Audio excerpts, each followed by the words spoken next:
Reagan International Airport, where we're hearing from the NTSB. Let's take a listen into what's being said during this press conference. What is happening with NDAA? So the NTSB vehemently opposes Section 373 of the National Defense Authorization Act, or NDAA. This section, to the lay reader, is drafted to seemingly enhance safety. I want to be very clear that it does not in any way enhance safety.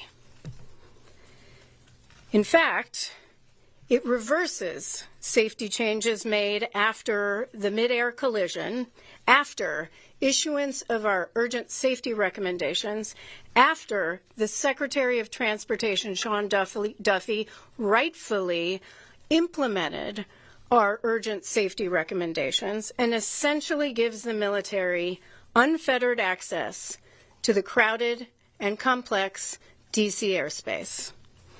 In fact, it would allow the secretary of any military department, generals, flag officials, to allow training missions in the D.C. airspace to take place without key safety reforms put in place after the January 29th mid-air collision.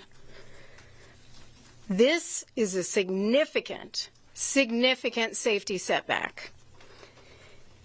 It represents an unacceptable risk to the flying public, to commercial and military aircraft crews, and to the residents in the region.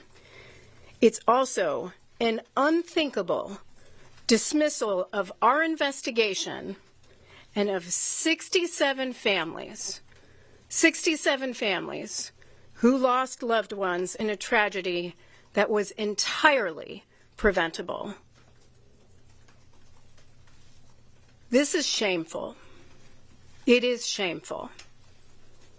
We should be working together in partnership to prevent the next accident, not inviting history to repeat itself by recreating the same conditions that were in place on January 29th. Now, I'll take a few questions, but I want to be very clear. At no point was the NTSB ever consulted about this language. We were unaware. We have spent a great deal reaching out to anyone. I will talk to anyone in the Hill. I don't care who they are. If they are for safety, they want to know about safety, I will talk to you. But not once did House Armed Services or Senate Armed Services reach out to us. Yet we briefed them on our urgent safety recommendations after their issuance. Not once. So today, I sent up a letter to the Hill. It's on our Twitter. It just went out. It's a 2-page letter explaining our significant concerns about Section 373. We obviously we cannot lobby as a federal agency, but I can certainly state our opposition, and that is what we are doing. And I hope it's taken seriously, because this is not right. This is not right. So I'm going to take questions with that. Sir, when you ask, if you could state your name and your affiliation, that'd be helpful. Thank you. Chair Homendy, Sam O'Donnell, Politico. What's your understanding of how this language got into the bill? Is it from the Armed Services Committees? Do you have any idea of where exactly it came from? Yeah, that's a great question. So the question is, where did the language come from? Did it come from House Armed Services? I have no idea. I assume it came from House Armed Services. I've been on the phone since about 5 o'clock last night, nonstop. Went till midnight, started at 5 a.m. this morning. It has been all day. I will call anyone, to see if somebody can do something, somebody can raise objections. I think it's probably, I don't know what the outlook is in the House for this section. Frankly, it should be struck from the House bill. Certainly it should be struck when it gets to the Senate. I don't know the outlook. But I have no idea who is behind it. David. Go. Dave Sherman from Reuters. Can maybe you explain for lay people why does this provision not enhance safety? What is Sure. the loophole that Senators Cruz and Cantwell are talking about? Yeah, so the question is, how does this provision not enhance safety? What specifically, how does it not do that? And I'll tell you. I mean, we've gone through the language. First of all, it maintains the existing exemptions under current law, the National Defense Authorization Act of fiscal year 2019, for the military for ADSB out. And it maintains that memorandum of understanding between the DoD and FAA. But what it says, and I'll go through some of this, in subsection A, it says the Secretary of a military department may not authorize any manned rotary wing aircraft of the DoD to operate a training mission in covered airspace unless that aircraft is actively providing warning of the proximity of such aircraft to nearby commercial aircraft in a manner compatible to traffic alert and collision avoidance system. That existed on January 28th. It existed on January 29th. That helicopter had ADSB in through the iPad. It had ADSB out. Granted, it had a problem with the helicopter itself at the time, but the PSA airlines, they had ADSB out. They had TCAS. They got a TCAS alert nearly 20 seconds right before they hit about 400 feet. 20 seconds before the midair collision. It says traffic. That didn't avoid anything. That midair collision still occurred. When TCAS says traffic, you're talking seconds. You are looking out in the dark to figure out, where is that aircraft? What is in my way? Is it a nuisance alert? Because I'll tell you this much, TCAS, below 900 feet, there are inhibits, basically alerts are inhibited below 900 feet. This mid-air collision occurred at about 278 feet mean sea level. So the traffic, which was a traffic alert, you get that, up until about 400 feet. But you don't get any resolution advisories after 900. So this does absolutely nothing. It puts in place subsection A, what existed on January 29th, right before that midair collision. Then you have a whole subsection on waiver authority for the secretary of any military department for operation of an aircraft if the secretary determines, and the secretary of that military department determines, that there's a national security interest, undefined. And then there's a commercial aviation compatibility risk assessment that has been conducted seemingly by the military department. And we know, by the way, I have checked with our entire Office of Aviation Safety. Nobody actually knows what a commercial aviation compatibility risk assessment is.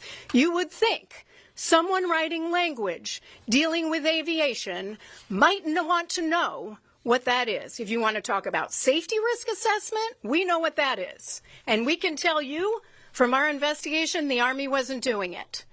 They don't know the DCA airspace. You know who knows? The FAA, who has absolutely no role according to this legislation. Says the secretary has to be consulted. Where's their role? Their expertise.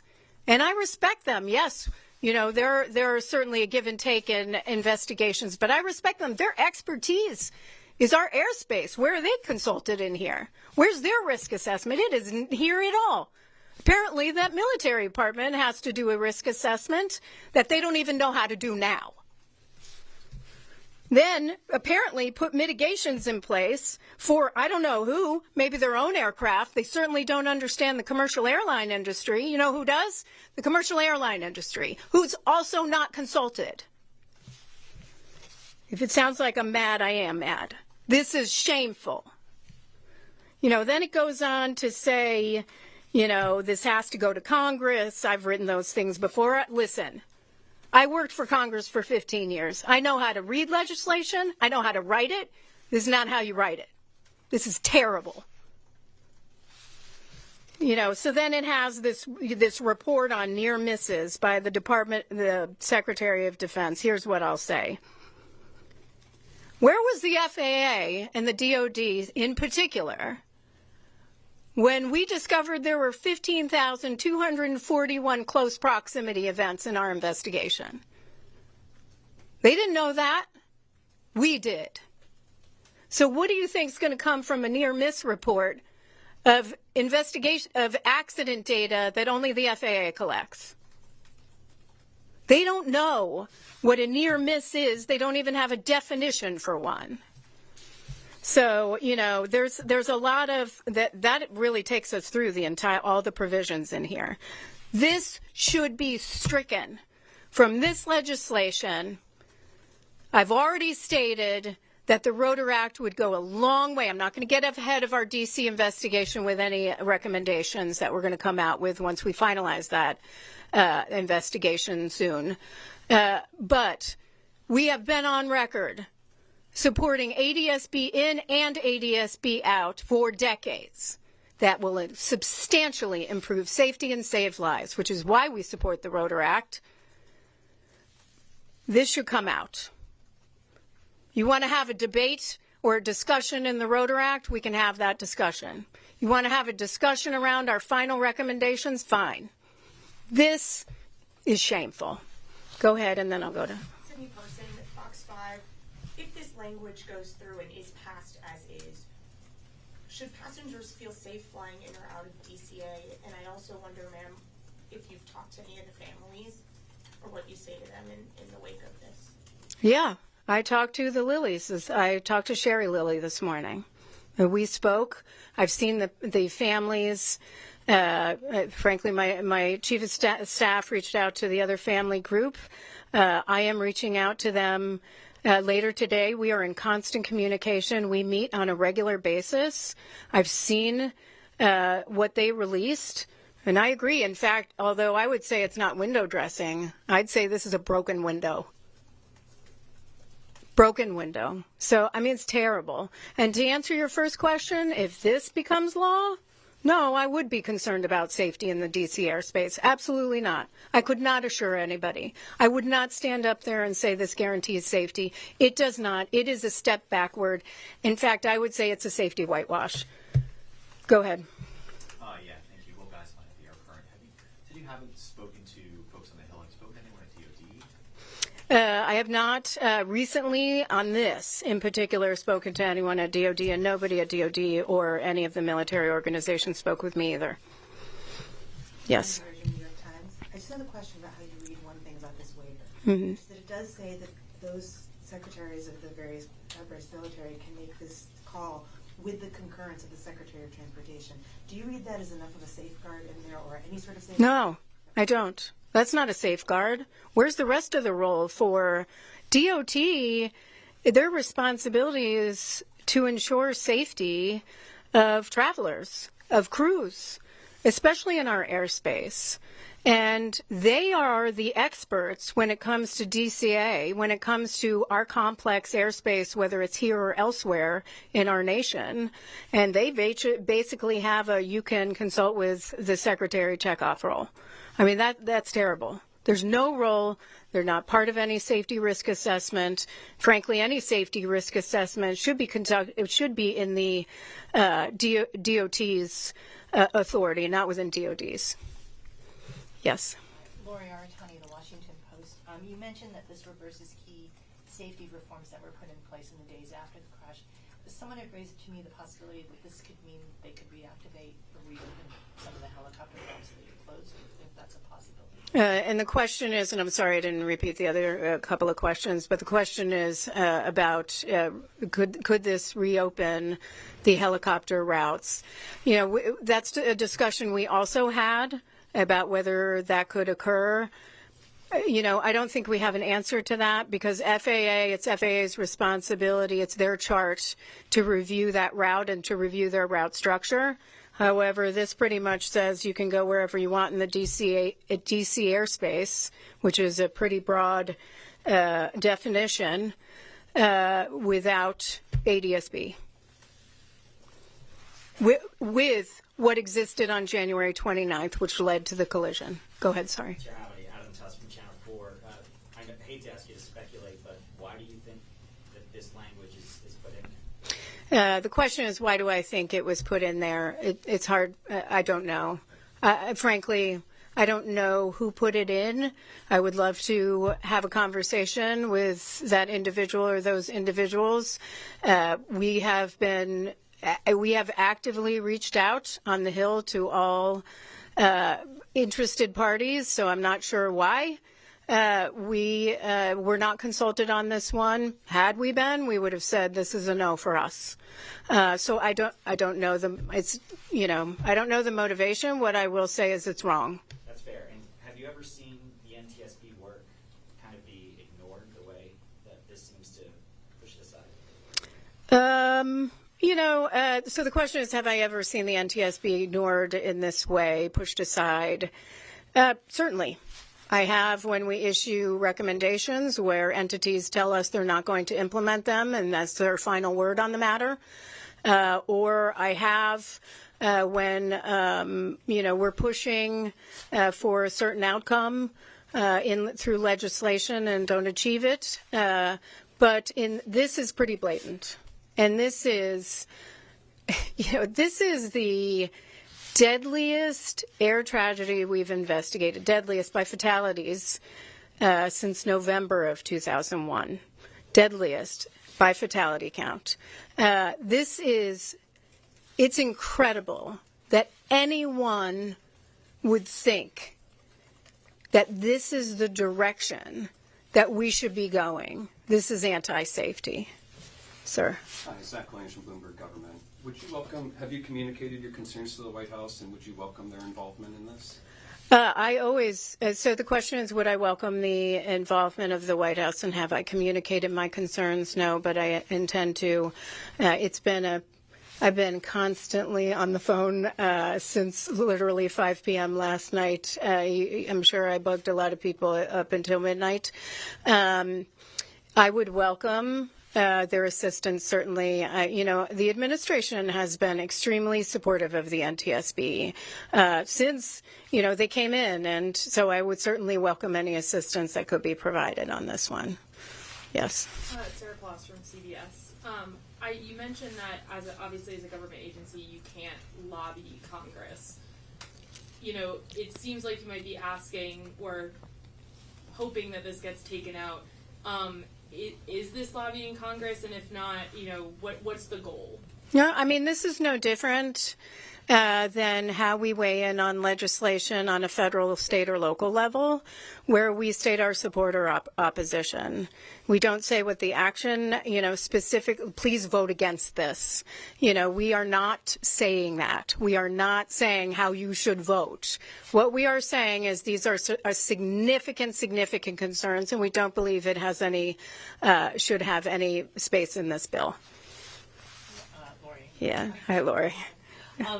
Has the military, have your investigators been getting cooperation from the military? I know there was some frustration during the hearings about FAA and their ability to get you documents. Has the military continued to cooperate with investigators? Do you feel like they're getting the information they need to do their work? Yeah, the question is, are we getting cooperation from the military in order to do our investigative work? Yes, the answer is yes.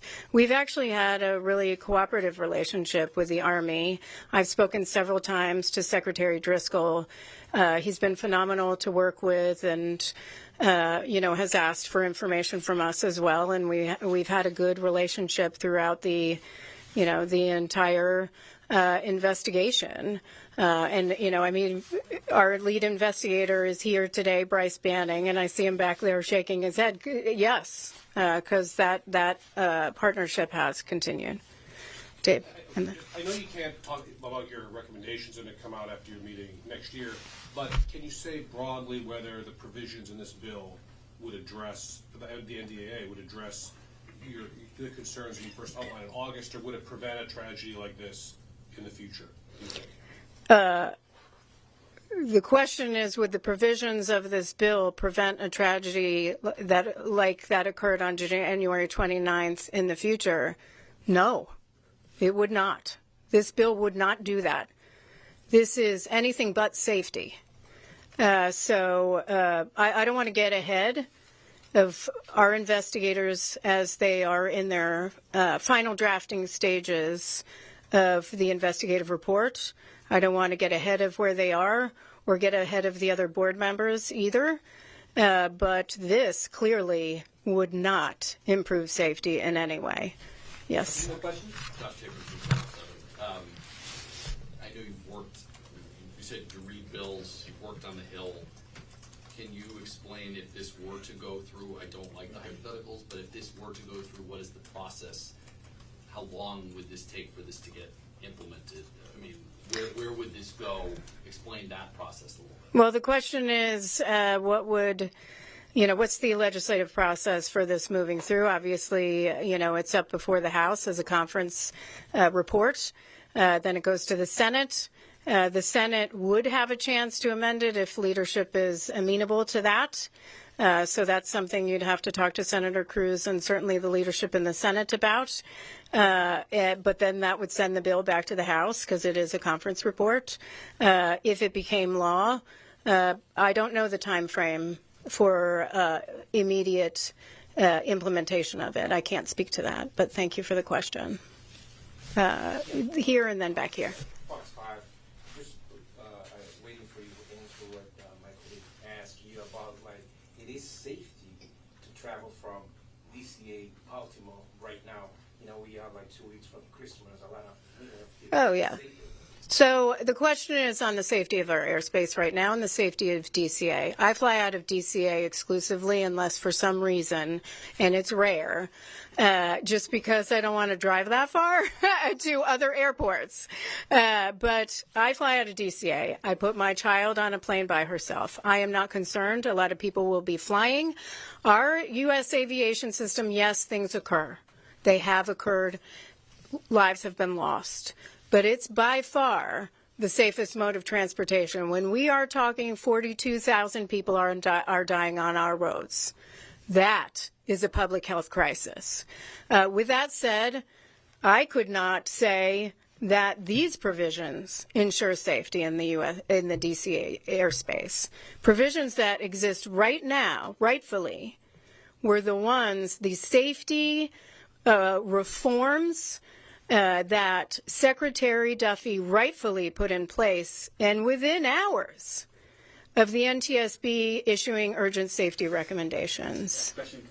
Oh, I did. We'll do two because I did commit to here, and then we'll go here. Really quickly, you mentioned that they're in the final stages of the final report for this.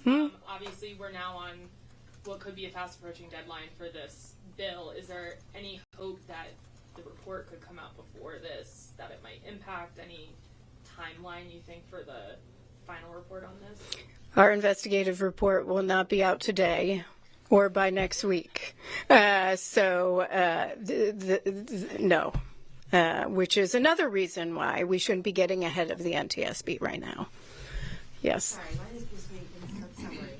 I know you said that this provision rolls back the safety steps that were made in the wake of the DCA crash, and you detailed very much so how the different sections apply to January 29th. Overall, though, if this is implemented, does that put us back on par with the safety precautions, the safeguards that were in place on the date of the DCA crash, or does it revert to, does it strip away safeguards that were in place at that point? Are we in a better or worse position with this? The crash? We are, okay, the question. The crash, because I know things have happened since. It's on January 9th. If this were implemented, is it equivalent? Is it better? Is it worse in terms of from a safety perspective? The question is this legislation in this section better or worse than what existed on January 29th at the time of the mid-air collision? It is not better. It's worse, or equal. I would say this is exactly what existed at 8 p.m. on January 29th, about 50 minutes before the mid-air collision. This doesn't improve anything. In fact, I would say with some of these waiver provisions, and very little role for the Secretary of Transportation and the FAA. It goes even farther back. Thank you so much. Thank you. All right, so that is NTSB Chairwoman Jennifer Homendy at a press conference, visibly upset, and talking about a letter she sent to the House and Senate Armed Services Committees about concerns with provisions in the annual National Defense Authorization Act, also the Defense Policy Bill is a shorter name for it. But here's that letter that she sent and that she talked about during that press conference. I want to read a little bit of it. It reads, "I write to express the National Transportation Safety Board's strong opposition to Section 373 manned rotary wing aircraft safety of the National Defense Authorization Act for fiscal year 2026. This section, to the lay reader, is drafted to seemingly enhance safety. It does not in any way enhance safety. In fact, it significantly reduces the safety of the airspace around Ronald Reagan Washington National Airport, for allowing the Secretary of any military department to operate training missions in the DCA airspace in a manner that already existed prior to the mid-air collision on January 29th. Now, I want to go down a little further because it sort of explains sort of the crux of the issue. If I can find it, give me 1 second, guys. Again, we were kind of reading this in real time during that press conference. So, okay. Following the accident, the Federal Aviation Administration, also known as FAA, and the Department of Defense entered into an agreement to require military aircraft within the DC airspace to broadcast their position via ADSB out. All right. So the NTSB has for decades advocated for requirements for ADSB in and out in its substantial contribution to safety, especially near airports. So basically, to summarize that, and James, correct me, and feel free to pitch in on this conversation. Basically, they entered that, the FAA, the Department of Defense, entered this agreement saying, hey, we have to let you know, and NTSB know, airports know, when we are doing these training missions, like the one similar to what happened during that tragic day, January 29th, at DCA Airport. Yeah, so she talked about in her announcement here, Nick, she referenced the alerting system inside the aircraft, which yells out the word traffic, traffic, and you've probably heard it if you've ever listened to a black box recording or radio transmission, and that's to tell one aircraft that another aircraft, i.e. another piece of traffic, is too close and nearby. That's only going to work if both aircrafts are transmitting their location into this shared communication network. And so what we've been hearing here, Nick, just like you said, is concerns that if the military flights are not transmitting their location, we could see another mid-air collision if these flights are essentially flying invisibly over the DC area. I think that is the concern that the chairperson is outlining here. And that concern, what James is pointing to, concern on Section 373, that would roll back everything James just said, all those broadcast requirements. So that's why she was upset, and that's why she came out and spoke. And usually we don't hear this position from the NTSB. We usually hear from the NTSB when it comes to investigation, not necessarily the political side of things, politics when it comes to what's actually in bills, what's because this is an annual defense policy bill, $900 million that covers wide-ranging things. But again, Jennifer Homendy, chairwoman of NTSB, coming out upset, to say the least, regarding this section in the policy. Go ahead, James. And to refresh everyone's memory, this crash in January, which happened on approach to Reagan International Airport outside D.C., was the collision between a passenger plane and a military helicopter. And while that helicopter was communicating and was kind of known, it revealed a bunch of concerns about the crowded DC airspace, and that's why there was that DoD and FAA cooperation right after the crash, that they would be working hand in hand. And so, as the chairperson said, and as Nick has been saying, her concerns are that this would roll back those safety changes that were implemented less than a year ago. 2 pilots, 2 flight attendants, that crew from the Charlotte area, and 60 passengers killed on that flight.